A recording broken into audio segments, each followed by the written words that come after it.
आगामी 3 दिनसम्म मौसम अति प्रतिकूल रहने, बाढी पहिरोका कारण यातायात पनि प्रभावित हुन सक्ने। फेरि लमजुङमै केन्द्र बनाएर 5.3 रेक्टर स्केलको भूकम्प गयो। विवादमै अल्झिएको जसपा 8 बुँदे सहमतिपछि ठाकुर र यादव बीच फेरि अर्को विवाद। रवि लामिछाने फाउन्डेसनको जनमैत्री अस्पताललाई कोरियाबाट आयो 2.5 लाख सहयोग। दाउन्नेको भिडबाट बस खस्यो, 4 जनाको निधन। निषेधाज्ञाको पूर्ण पालनासहित थप सचेत हुन आग्रह। लमजुङ भूकम्प, 6 जना घाइते, 27 घर क्षतिग्रस्त। स्वास्थ्य मन्त्रालयले दियो बेड खालीको गलत सूचना। नेपालमा भारतीय भेरिएन्टको कोरोना संक्रमण फैलिएको पुष्टि। विदेशमा रहेका नेपाली सामु सहयोगको अपिल। सप्तरीका सबै स्थानीय तह बन्द। धुर्मुस सुन्तली फाउन्डेसनद्वारा 50 थान अक्सिजन सहयोग। ढुवानीका साधनलाई ठाउँ ठाउँमा रोकेर शास्ति। नाफाखोर निगम महामारीमा घाटा देखाएर इन्धनको मूल्य वृद्धि। उत्तराखण्डका बच्चाहरूमा तीव्र रूपमा फैलियो कोरोना। शपथका विषयमा प्रधानमन्त्रीसँग सर्वोच्चले माग्यो लिखित जवाब। एमसिसी प्रभावितलाई 14 अर्ब। संक्रमण बढेपछि काठमाडौँको टोलटोलमा परीक्षण। चलचित्रका सम्पादक अभिषेक पौडेलको कोरोनाका कारण निधन। रातो मच्छिन्द्रनाथको रथ बुङ्गती लगियो। सरकारलाई देउबाको आग्रह, बालबालिकालाई कोरोना खोप लगाइयोस्। गगन थापाले सुरु गरे निशुल्क अस्पताल यातायात सेवा। कोरोनाले बिते रूपन्देहीका पुराना पत्रकार चौधरी। नियमित अन्तर्राष्ट्रिय उडान खोल्न माग। राजनीति र महामारी बीच बजेटको प्राथमिकता। निषेधाज्ञा सकिएको 1 महिनासम्म धितो लिलामीमा रोक। नेपालले भारतबाट तत्काल खोप पाउन असम्भव। बागमतीमा भोलि, लुम्बिनीमा 17 जेठमा राष्ट्रिय सभाको उपनिर्वाचन। इङ्ग्लिस प्रिमियर लिग चेल्सी तेस्रो स्थानमा पुग्यो। गाजाको पुनर्निर्माण गर्न इजिप्टले $50 करोड दिने। सिरमले अरू देशमा भ्याक्सिन नपठाउने। नेपालमा तत्कालै खोप आउने सम्भावना टर्यो। दर्शकवृन्द नमस्कार। युट्युब च्यानल इन्फो खबरमा तपाईँलाई हार्दिक स्वागत छ। आज पनि केही महत्त्वपूर्ण समाचारको साथमा म सन्तोष कठायत उपस्थित भइसकेको छु। पुरा समाचार हेर्न र हाम्रो समाचारलाई लाइक गर्न, कमेन्ट गर्न र कुन ठाउँबाट हेर्दै हुनुहुन्छ त्यो पनि उल्लेख गर्न नबिर्सिनुहोला। दर्शकवृन्द समाचारको सुरुमा भूकम्पको प्रसङ्ग। लमजुङमा बुधबार बिहान गएको भूकम्पले 27 घरका परिवारहरूलाई क्षति पुग्नुका साथै 6 जना घाइते भएका छन्। त्यसपछि पनि निरन्तर जसो पराकम्पन गएकाले प्रायः स्थानीय बासिन्दा खुला ठाउँमै बसिरहेका छन्। बिहान 5:42 मर्स्याङ्दी गाउँपालिका 8 बुलबुलेलाई केन्द्रबिन्दु बनाएर 5.8 म्याग्निच्युडको भूकम्प गएको थियो। त्यस्तै बिहान 8:16 4 म्याग्निच्युड र 8:26 5.3 म्याग्निच्युडको पराकम्पन गएको राष्ट्रिय भूकम्प मापक तथा अनुसन्धान केन्द्रले जनाएको छ। केन्द्रका अनुसार बिहानको भूकम्पपछि सोही ठाउँमा 20 भन्दा बढी पराकम्पन गएका छन्। केन्द्रले बिहानको भूकम्प पनि 2072 सालको गोरखा भूकम्पकै पराकम्पन रहेको जनाएको छ। प्रमुख जिल्ला अधिकारी होमप्रसाद लुइटेलले घाइतेको उपचारमा अस्पतालमा गराइरहेको र क्षतिका थप विवरण सङ्कलन भइरहेको समेत बताएका छन्। उनले पनि 27 वटा घरमा क्षति पुगेको प्रारम्भिक तथ्याङ्क आएको बताएका छन्। त्यसैगरी कोरोनाको उपचारका लागि सञ्चालनमा ल्याइएको बालाजु स्थित जनमैत्री कोभिड अस्पताललाई कोरियामा रहेका नेपालीहरूको 2,47,644 रुपियाँ आर्थिक सहयोग भएको छ। आर्थिक अवस्था कमजोर भई कोरोनाको उपचार गर्न असमर्थ एवं विपन्न जनताको निःशुल्क उपचारका लागि ग्यालेक्सी 4K टिभी र रवि लामिछाने फाउन्डेसनको यो अस्पताललाई सहयोग गरेका हुन्। अस्पतालमा हाल 42 जना उपचाररत छन्, जसमध्ये 6 जना आइसियु र अन्यले इमर्जेन्सी सेवाको लाभ लिइरहेका छन्। त्यसैगरी धुर्मुस सुन्तलीको प्रसङ्ग। नेपालमा कोरोना संक्रमित बढेसँगै अक्सिजनको पनि कमी देखिएको छ। दिनौ कैयौँ मानिसहरूको अक्सिजन नपाएर मृत्यु हुने गरेको छ। यस क्रममा धुर्मुस सुन्तली फाउन्डेसनका अध्यक्ष तथा हास्य कलाकार सीताराम कट्टेल धुर्मुसले हिजो बीपी कोइराला मेमोरियल क्यान्सर अस्पतालमा सञ्चालित कोभिड अस्पताललाई 50 थान अक्सिजन सहयोग गरेका हुन्। धुर्मुस सुन्तली फाउन्डेसनले कोरोना सङ्कटको महामारीका पीडित भएकाहरूलाई राहत र उद्धारका लागि आकस्मिक हेल्प डेस्क स्थापना गरेका छन्। फाउन्डेसनले हेल्प डेस्कबाट एम्बुलेन्स, रक्तदान लगायतका सेवा दिँदै आएको समेत बताएका छन्। त्यसैगरी जेठ 7 गतेसम्म मौसम प्रतिकूल रहने मौसम पूर्वानुमान महाशाखाले जनाएको छ।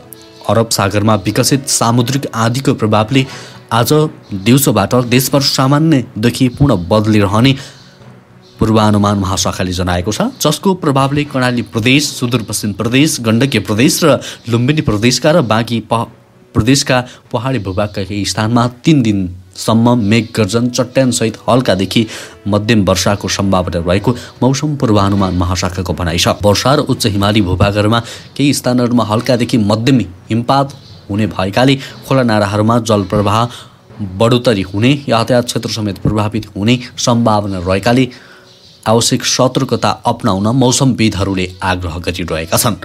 त्यसैगरी सरकारले अमेरिकी सहयोग मिलेनियम च्यालेन्ज कर्पोरेसन MCC अन्तर्गत निर्माण गर्न लागेको प्रसारण लाइन आयोजनाको वातावरणीय प्रभाव मूल्याङ्कन प्रतिवेदन स्वीकृत गरेको छ। सत्तारूढ दलको आन्तरिक खिचातानीबाट संसदबाट MCC पारित नभएर त्यसको निर्माण कार्य सुरु हुन नसके पनि पूर्व तयारीको रूपमा लिएको EIA प्रतिवेदन वन तथा वातावरण मन्त्रालयले स्वीकृत गरेको हो। नेपालको प्रचलित कानुन अनुसार स्वीकृत रूपमा तयार गरिएको EIA प्रतिवेदन नेपालको वातावरण संरक्षण ऐन 2076 र वातावरण संरक्षण नियमावली 2077 को अधीनमा रही स्वीकृत गरिएको MCA नेपाललाई जनाएको छ। त्यसैगरी अब अर्को समाचार, कोरोना संकटको यो समयमा विदेशबाट रहेका नेपालीहरूलाई सहयोग गर्न सरकारले आग्रह गरेको छ। परराष्ट्र मन्त्रालयले विदेशमा रहेका नियोगहरू मार्फत सहयोगको लागि आह्वान गरेको हो। नेपालका विभिन्न भूभागमा गरी 30 राजदूतावास, 3 संयुक्त राष्ट्रसङ्घीय स्थायी नियोग र 6वटा वाणिज्य दूतावास छन्। परराष्ट्र मन्त्रालयकी प्रवक्ता सेवा लम्सालका अनुसार हरेक मुलुकमा रहेका नेपाली वा उनीहरू आबद्ध सङ्घ संस्था स्वास्थ्य सामग्री सहयोग गर्न अनुरोध गरिएको छ। त्यसैगरी भारतको सेरम इन्स्टिच्युटले कोभिड भ्याक्सिन भारत बाहेक अरू देशमा तत्कालै नपठाउने जानकारी दिएको छ।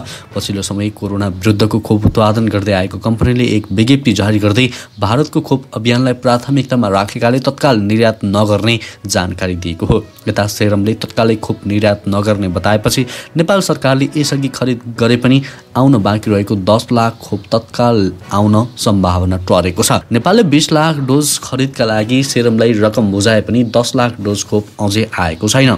त्यसैगरी अब अर्को समाचार, बजेटको तयारीमा जुट्दा केही शिथिल भएको महामारीको सङ्कट अन्तिम घडीमा थेग्नै नसकिने गरी बढ्दै दरहराको टुप्पोमा पुगिसकेको छ। कोभिड-19 को दोस्रो घातक लहरका कारण पुनः वैश्विक अर्थतन्त्र नै थला परेको छ। सम्पन्न मुलुकहरू समेत भिजेको मुसो जस्ता भएका छन्। विपन्न, अल्पविकसित र विकासोन्मुख मुलुकहरू समेत सम्पन्न मुलुकहरूकै मुख ताकिरहेका छन्। यस्तो विषम र सङ्कटपूर्ण अवस्थामा अर्थमन्त्री विष्णु पौडेल बजेटको तातो हावामा छटपटाइरहनु भएको छ। त्यसैगरी नेपाल राष्ट्र ब्याङ्कले दोस्रो लहरको कोरोना महामारी नियन्त्रणका लागि लगाइएको निषेधाज्ञा सकिएको कम्तीमा 1 महिनासम्म कर्जा असुलिएका लागि तितो लिलाम गर्न नपाउने व्यवस्था गरेको छ। केन्द्रीय ब्याङ्कले मङ्गलबार चालु आर्थिक वर्षको मौद्रिक नीतिको तेस्रो चौमासिक समीक्षा गर्दै ब्याङ्क तथा वित्तीय संस्थालाई यस्तो निर्देशन दिएको हो। केन्द्रीय ब्याङ्कको यस्तो निर्देशनले कोरोना महामारीको मारमा परेका व्यवसायलाई सहज हुने देखिएको छ। त्यसैगरी कोरोना संक्रमितहरूले काठमाडौँ उपत्यकाका अस्पतालहरूमा आइसियु वा भेन्टिलेटर होइन, अक्सिजन बेड समेत पाउन मुस्किल छ। भेन्टिलेटरकै खोजीमा कतिपय बिरामी हेलिकप्टर मार्फत पोखरा र झापासम्म पुगेका छन्। तर स्वास्थ्य तथा जनसङ्ख्या मन्त्रालयले उपत्यकामा मात्र कोभिड-19 का बिरामीका लागि बेड खाली रहेको सूचना निकाल्यो। अस्पतालको क्षमता र बिरामीको सङ्ख्याको सूची नै दिएको छ। जसअनुसार उपत्यकाका 19 अस्पतालको क्षमता र बिरामीको सङ्ख्याको सूची नै दिएको छ। जसअनुसार उपत्यकाका 19वटा अस्पतालमा गरी 750 आइसोलेसन बेड, 221 आइसियु बेड र 69 भेन्टिलेटर खाली रहेका छन्। मन्त्रालयका सूचनाका आधारमा बेडको खोजीमा भौतारी रहेका सङ्क्रमितका आफन्तले अस्पतालमा फोन गरेर बेड खोजेका छन्, तर पाउन भने सकेका छैनन्। किन यस्तो भयो त? अस्पतालका अधिकारीहरू भन्छन् मन्त्रालयको सूचना गलत छ। त्यसैगरी पूर्व पश्चिम राजमार्ग अन्तर्गत नवलपरासी पश्चिमको दाउन्नेमा बस दुर्घटना हुँदा 4 जनाको निधन भएको छ। 49 जना घाइते भएका छन्। काठमाडौँबाट रुकुम पश्चिम आउँदै गरेको ना 5 ख 2713 नम्बरको बस दाउन्नेको खुर्सानी खोलामा बुधबार बिहान दुर्घटना भएको थियो। डिएसपी राजु लामाका अनुसार मृतकहरूमध्ये रुकुम पश्चिमका 36 वर्षीय धनराज खत्री, धनराज घरती र 27 वर्षीय कल्पना पुनको मात्र शनाखत भएको छ।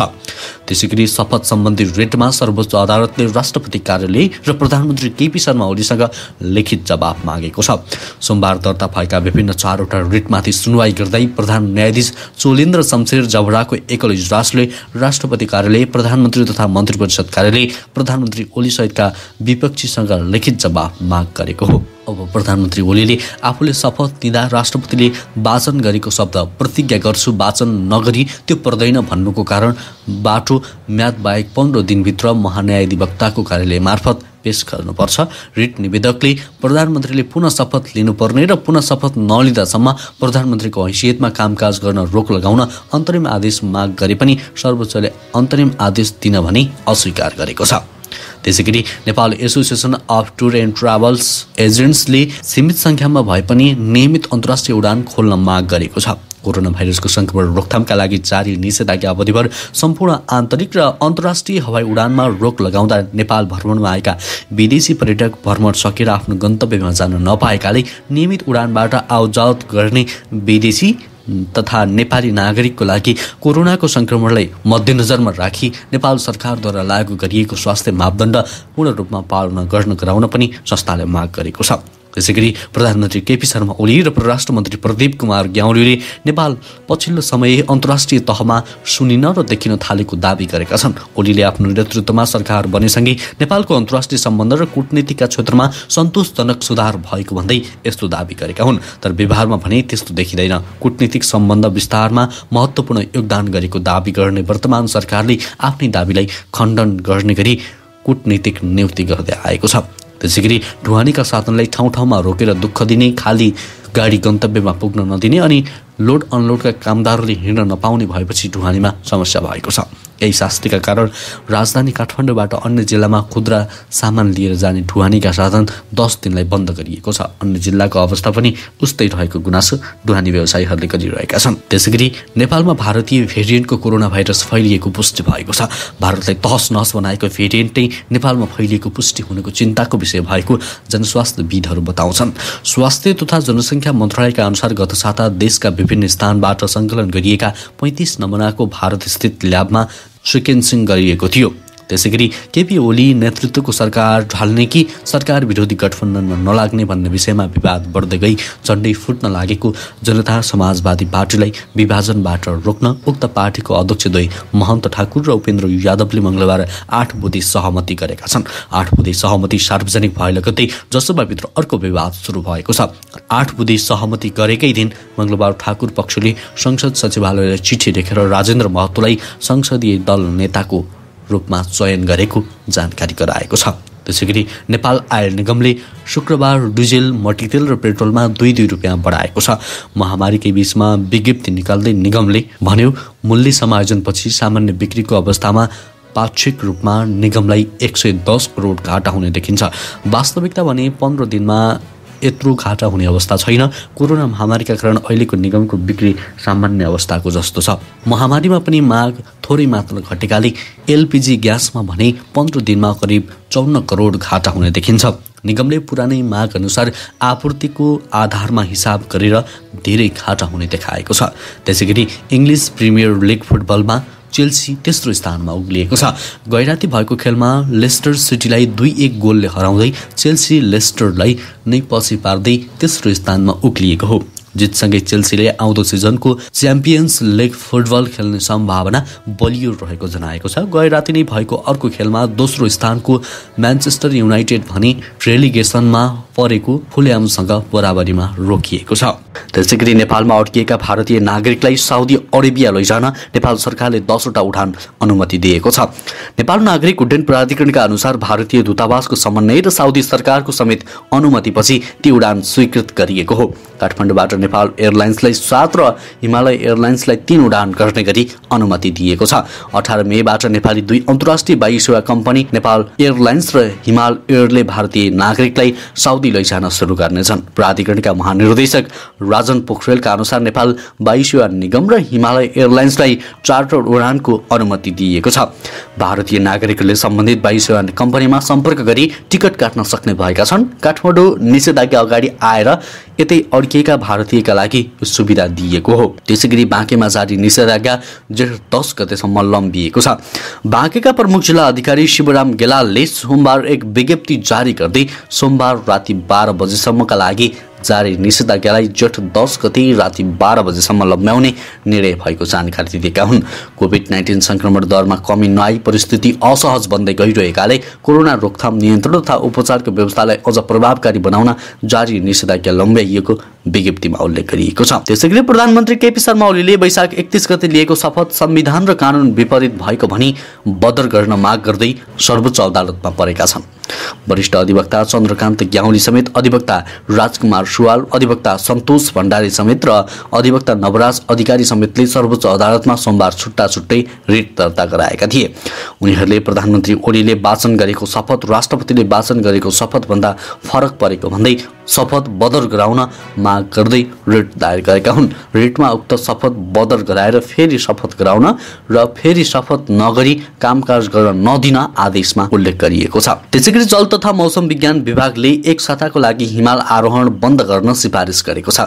विभागले हाल पूर्वी मध्य अरब सागरमा रहेको अति शक्तिशाली चक्रवात ताउतेमा विकसित हुने क्रममा चक्रवातलाई कारण देखाउँदै विभागले उच्च हिमाली भूभागमा पर्वतारोहण नगर्न र नगराउन अनुरोध गरेको छ। विभागका अनुसार सो चक्रवात हाल उत्तर पश्चिमतिर बढ्ने क्रममा रहेको छ। नेपालमा उक्त चक्रवातको प्रत्यक्ष प्रभाव नपरे पनि केही असर नेपालका भूभागमा समेत पर्ने सम्भावना देखिएको छ। त्यसैगरी अब सुन सम्बन्धी जानकारी। सुनको भाव आज तुलामा 300 रुपियाँले बढेको छ। हिजो 92,500 रुपियाँमा कारोबार भइरहेको सुन आज तोलामा 300 ले बढेर 92,800 रुपियाँ पुगेको नेपाल सुन चाँदी व्यवसायी महासंघले जनाएको छ। त्यसै चाँदी पनि तोलामा 5 रुपियाँले बढेर 1355 रुपियाँ पुगेको छ। कोरोना महामारीको जोखिम बढ्दै गएपछि अहिले सुनको कारोबार ठप्प छ, तर महासंघले अन्तर्राष्ट्रिय मूल्य अनुसार सुनको बजार भाव भने तोक्दै आएको छ। त्यसैगरी नेपाल आयल निगमले पुनः पेट्रोलियम पदार्थको मूल्य वृद्धि गरेको छ। निगमले आइतबार राति 12 बजेदेखि लागू हुने गरी पेट्रोल, डिजेल, मट्टितेल र हवाई इन्धनमा प्रति लिटर 2 रुपियाँ मूल्य वृद्धि गरेको हो। यो सँगै काठमाडौँ उपत्यकामा पेट्रोलको मूल्य 123 पुगेको छ। त्यस्तै डिजेल तथा मट्टितेलको मूल्य प्रति लिटर 106 पुगेको छ। आन्तरिक हवाई इन्धनको मूल्य प्रति लिटर 78 पुगेको छ। एलपी ग्यास र अन्तर्राष्ट्रिय हवाई उडानको इन्धनको मूल्य भनी निगमले यथावत राखेको छ। त्यसैगरी सोमबार विभिन्न जिल्लामा निषेधाज्ञा उल्लङ्घन गरी हिँड्ने 7317 जना वर्ल्डमा राखी सम्झाइ बुझाइ गरी छाडिएको छ। सो क्रममा 971 वटा गाडी, 2223 वटा मोटरसाइकल गरी 3194 वटा सवारी साधनलाई प्रहरीले नियन्त्रणमा लिएको थियो। कोभिड-19 संक्रमणको तथा जोखिम न्यूनीकरणका लागि नेपाल प्रहरीद्वारा सञ्चालित तपाईको मास्क खोइ अभियान कार्यक्रम अन्तर्गत पछिल्लो 24 घण्टामा 1465 जनालाई निशुल्क मास्क वितरण गरिएको छ। त्यसैगरी सरकारले काभ्रेपलाञ्चोक धुलीखेल सामुदायिक अस्पताललाई कोभिड महामारी व्यवस्थापनका लागि रु 6 करोड 80 लाख प्रदान गर्ने भएको छ।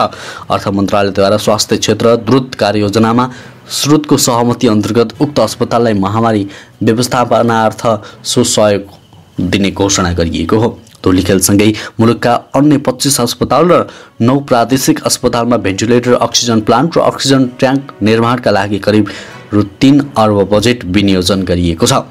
त्यसैगरी कोरोना संक्रमणबाट मृत्यु भएकाहरूको सब व्यवस्थापन गर्ने नयाँ प्रविधि रोबो भ्यानको निर्माण भइरहेको छ। Nepal academy of science and टेक्नोलोजीको आर्थिक सहयोगमा धुलीखेल स्थित काठमाडौँ विश्वविद्यालय स्कुल अफ इन्जिनियरिङका विद्यार्थीले उक्त भ्यान निर्माण गर्न लागिरहेका छन्। त्यसैगरी दूध तथा दुग्धजन्य पदार्थ खपतमा 60% गिरावट आएको छ। कोरोना भाइरस संक्रमणको दोस्रो लहरले निम्त्याएको परिस्थितिका कारण अहिले हरेक दिन 10 करोड रुपियाँ बराबरको दूधले बजार नपाएर खेर गइरहेको नेपाल डेरी एसोसिएसनले जनाएको छ। त्यसै निषेधाज्ञाका कारण निजी डेरी र दुग्ध विकास संस्थानमा गरेर झण्डै 3 अर्ब रुपियाँ बराबरको पाउडर दुध र बटर मौजदात छ। एसोसिएसनले विज्ञप्ति निकालेर कोरोना महामारीको दोस्रो लहरले निम्तिएको समस्या समाधानका लागि दूधको उचित व्यवस्थापन गर्न तथा उद्योगीको ऋणको ब्याज मिना एवं स्टक सामान बराबरको कर्जा उपलब्ध गराउन माग गरेको छ। हवस् त दर्शकवृन्द, अहिलेलाई केही महत्त्वपूर्ण समाचारको सिलसिला यति नै। हरेक दिन बिहानै ताजा अनि सत्य समाचार हेर्नको लागि हाम्रो युट्युब च्यानल इन्फो खबरलाई सब्स्क्राइब गर्नुहोला। अहिलेलाई भने म लगायत हाम्रो सम्पूर्ण टिमलाई बिदा दिनुहोस्। नमस्कार।